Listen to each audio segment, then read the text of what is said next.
Seja bem-vindo ao canal Histórias de Terror. Já passamos de 1000 inscritos e convidamos a você que não se inscreveu, se inscreva para alcançarmos nossa meta de 5000 inscritos. Não esqueçam de deixar o seu like. Vamos às histórias?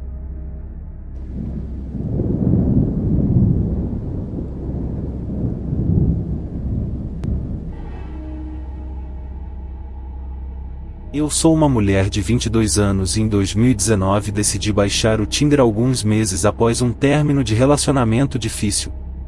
Eu era muito inexperiente em relação a namorar e bastante tímida, então parecia improvável que eu conheceria alguém em pessoa. De qualquer maneira, depois de alguns matches que não levaram a nada, eu encontrei o perfil de alguém que achei muito atraente. Ele era um cara de 21 anos e nós trocamos nossos Snapchats e continuamos a marcar um encontro. O nosso primeiro encontro foi relativamente normal e agradável. Nós assistimos um filme e no final dele eu senti que tínhamos nos dado bem. No entanto, o relacionamento foi extremamente curto, não muito depois de eu ter concordado em ser sua namorada, cerca de um mês mais ou menos saindo com ele. Ele começou a se comportar de maneira muito radical, às vezes ficando completamente em silêncio no meio de uma conversa, ignorando todas as tentativas que eu fazia de perguntar o que estava errado. Ele ficou com temperamento explosivo, batendo portas e acelerando o carro quando estava com raiva. Comecei a me sentir realmente desconfortável em relação ao nosso relacionamento. Isso durou algumas semanas até que, uma noite, quando estávamos a caminho de jantar no centro da cidade, ele ficou em silêncio. A conversa se tornou ansiosa enquanto ele estacionava em um estacionamento nas proximidades, me perguntando o que eu havia feito para deixá-lo chateado desta vez. Quando estacionamos, decidi perguntar o que estava errado, mas não obtive resposta. Quando eu perguntei novamente, ele gritou comigo para calar a boca.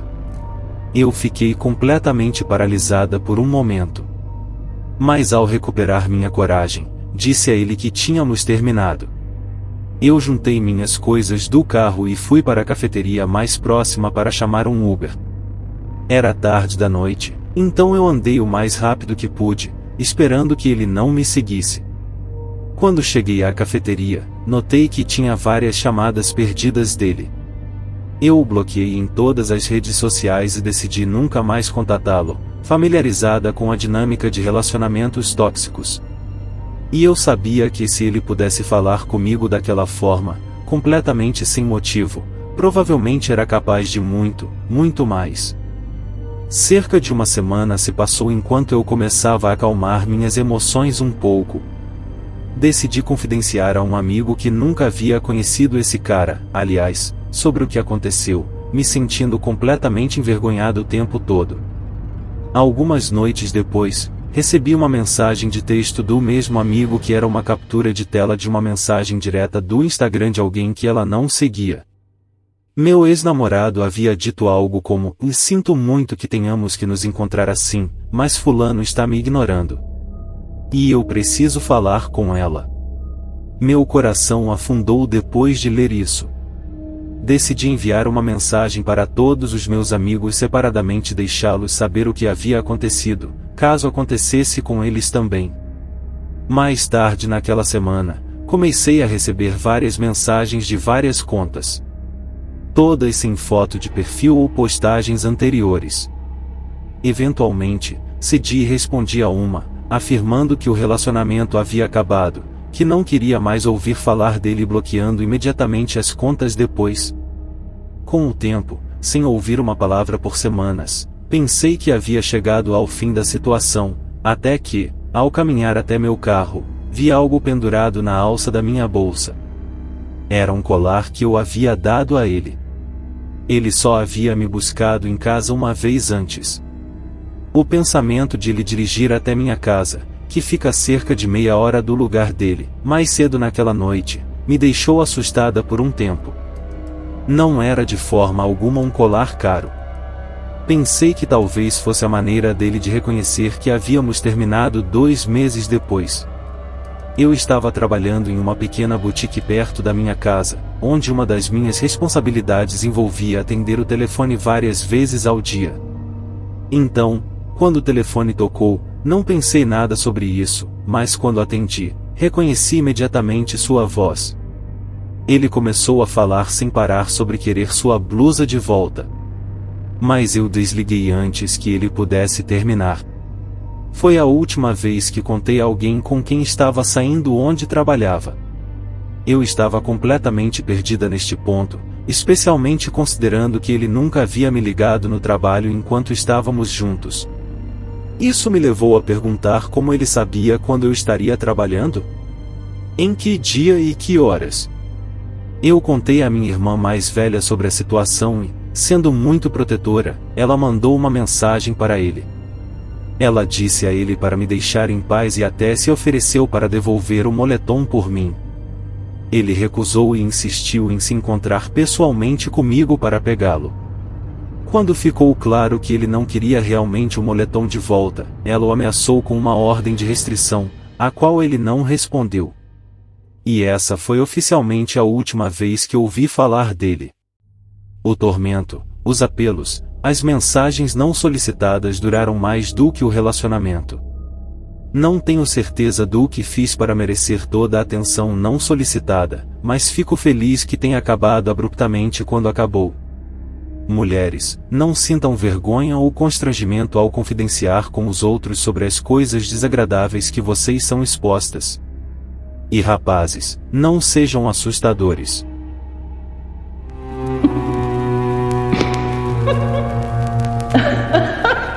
Depois de passar um dia inteiro e devagar no trabalho lendo Sub, agora quero compartilhar minha pequena história. Minha melhor amiga de infância, Marie, e eu tínhamos cerca de 11 ou 12 anos na época. A família de Marie tinha sua própria área de acampamento em um parque provincial cerca de 2 horas da nossa cidade natal, e passavam todo o verão lá, morando em sua caravana. Naquele verão em particular, pude ir e ficar com eles por uma semana, e estávamos animadas para passar nosso tempo explorando o parque, a floresta e o lago.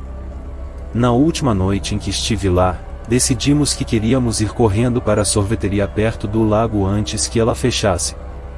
Era início da noite naquele momento, ainda bastante claro, mas começando a escurecer. O caminho que tomamos era uma ladeira curta, ao lado da estrada principal, com cerca de 10 pés de vegetação densa e árvores entre nós. Do outro lado estava a floresta, com mais vegetação alta e árvores antigas imponentes. Então, estávamos caminhando, sem ver outra pessoa na trilha à nossa frente ou atrás de nós.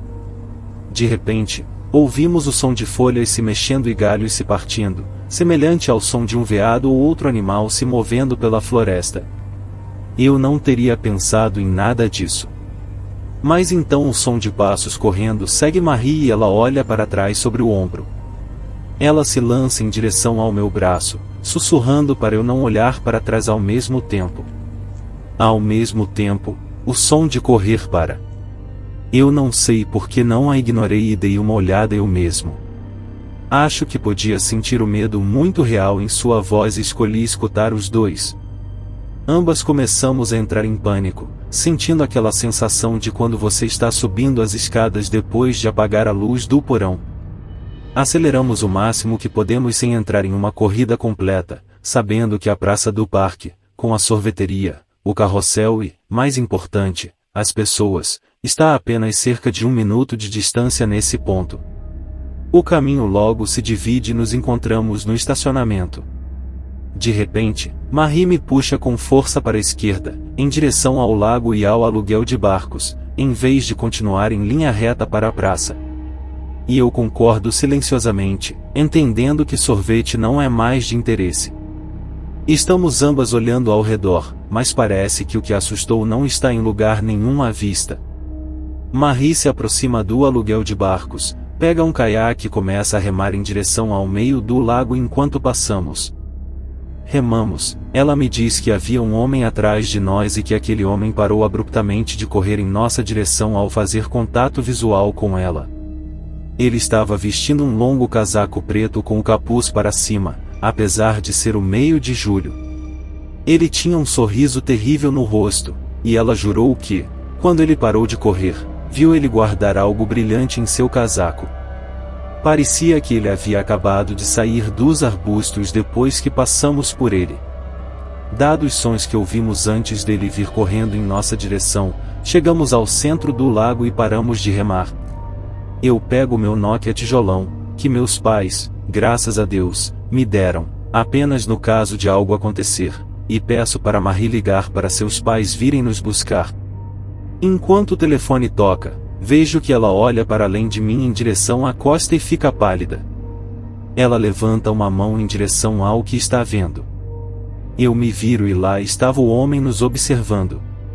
Nos observando enquanto ele andava pela trilha que circulava à borda do lago, nos encarando. Sentamos no meio do lago e o vimos dar 2 voltas completas. Sem nunca olhar para outro lugar antes de finalmente desaparecer de volta para as árvores.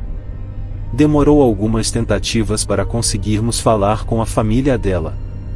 Estávamos muito assustadas o tempo todo, enquanto o sol ia baixando cada vez mais. Levou cerca de 20 minutos para o pai dela finalmente chegar ao estacionamento e quando chegamos à costa, estava bastante escuro lá fora. Não sei o que teríamos feito se não pudéssemos ligar para pedir uma carona.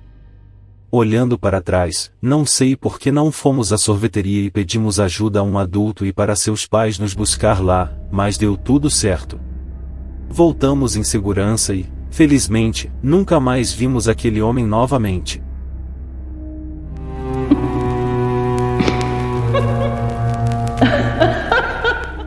Eu estava em um ponto de ônibus com minhas compras em uma manhã de domingo quando um homem mais velho decidiu se aproximar de mim. Ele me disse seu nome e perguntou minha idade, tentando iniciar uma conversa. Ele perguntou se eu queria fumar em seu apartamento. Ótimo começo para a conversa. Eu disse que estava indo para casa.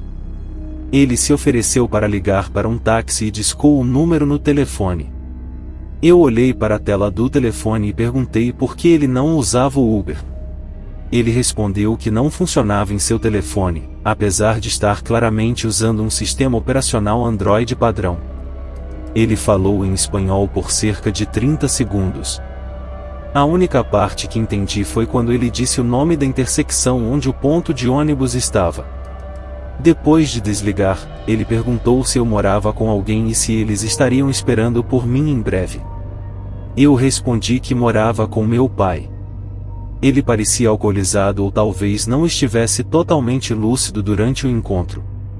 E sempre que havia uma pausa na conversa, ele repetia, "Você é tão bonita", com a voz mais bizarra que eu conseguia imaginar naquele momento.